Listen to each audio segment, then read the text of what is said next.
Welcome back to the Foundry by Forge College. Now, in our last session, we went over some really fantastic Solana case studies of successful integrations.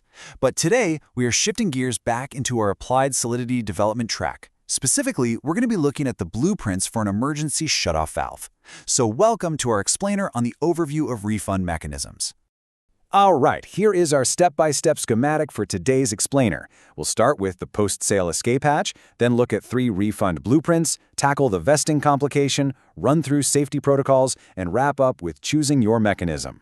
Let's jump right in. Section 1. The post-sale escape hatch. Building an emergency shutoff valve. Think about any complex, massive machine you've ever seen. Every single one of them needs a pressure release valve for when things inevitably heat up, right? Well, smart contracts are exactly the same. We've seen a lot of successful integration, sure, but what happens in Solidity when a token sale actually goes wrong? If a sale misses its funding goal, or say the core parameters suddenly change, buyers simply need their money back. And here's the catch in Web3. If you don't explicitly write the code for an escape hatch, those funds are literally stuck forever. No customer service rep can save you. Section 2. 3 refund blueprints. Let's look at the on-chain approaches. Our very first blueprint is the escrow per buyer method. You can think of this basically as the safety deposit box approach. Payments are recorded per address directly on-chain. Then, when a refund is triggered, the contract just transfers these exact, individually stored payments right back to the buyer. Everyone's funds are kept in their own neat little on-chain compartments, which makes the whole thing incredibly easy to track and audit. Our second blueprint is the token return mechanism. I like to call this the retail return counter approach. It's just like returning a shirt to a physical store. You only get your money back if you hand over the receipt, or, in this case, the tokens. The buyer physically sends their tokens back to the smart contract, which then automatically releases the proportional funds back into their wallet.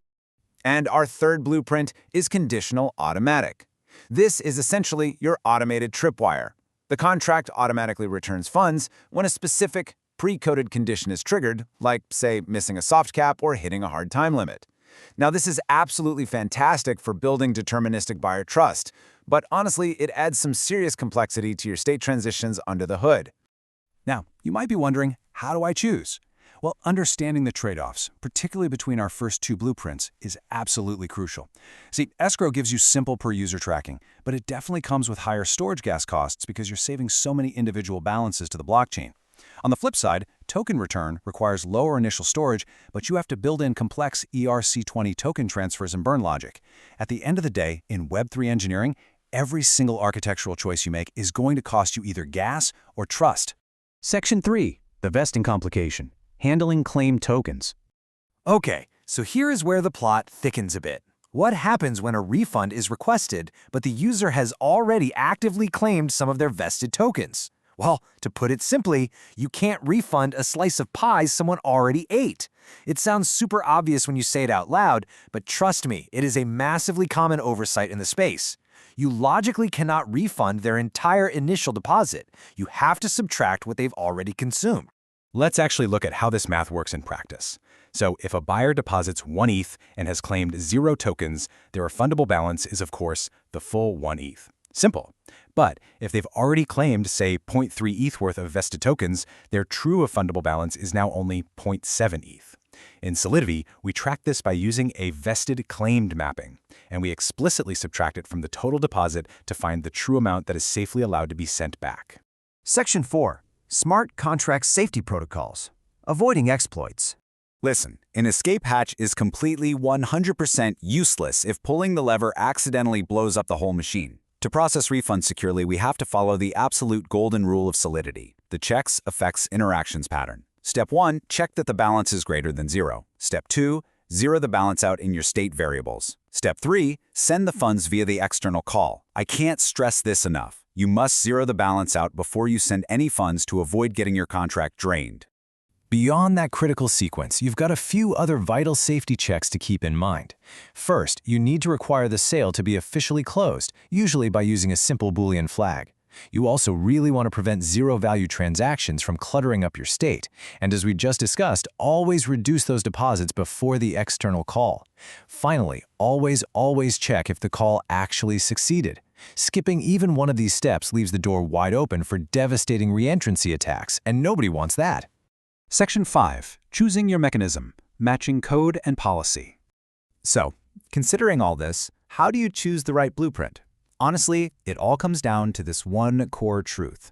A smart contract can only enforce the promises you explicitly coded into it. I really want you to let that sink in for a second.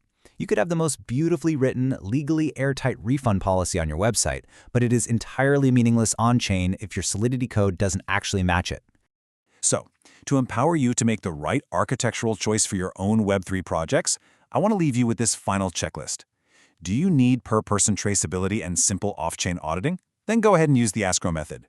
Do you want buyers to actively surrender their assets to get their cash back? Use token return. Or do you want to establish purely deterministic trust, where everything just happens automatically without admin intervention? Then conditional automatic is your best bet. Whatever you do, just make sure you choose the code that matches your policy. Which leaves us with one final provocative question. Does your code actually match your promises? The next time you write up a refund policy, take a step back and ask yourself if the smart contract can actually execute it safely. Well, that wraps up our explainer for today. If you enjoyed this deep dive, our broader programs at Forge College cover these exact architectural decisions in incredible detail. Be sure to check out our other learning pathways and visit forge.college to continue mastering your craft and exploring more fascinating Web3 topics. Keep building, keep learning, and I'll catch you in the next one.